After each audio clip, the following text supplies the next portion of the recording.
నమస్తే BCC news కి స్వాగతం. నేటి ముఖ్యాంశాలు.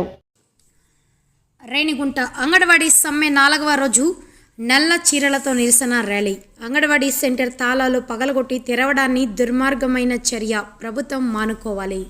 అంగన్వాడీ డిమాండ్లు ప్రభుత్వం పరిష్కరించాలి. అంబేద్కర్ విగ్రహం, ఎంపీడీఓ, తహసీల్దార్లకు వినతి పత్రం ఇచ్చిన సెక్టార్లు లీడర్లు. AP anganwadi workers and helpers union Renigunta Manchinillakunta పాత ఎంఆర్ఓ ఆఫీస్ వద్ద AP anganwadi workers and helpers 4వ రోజు నిరసన సమ్మె.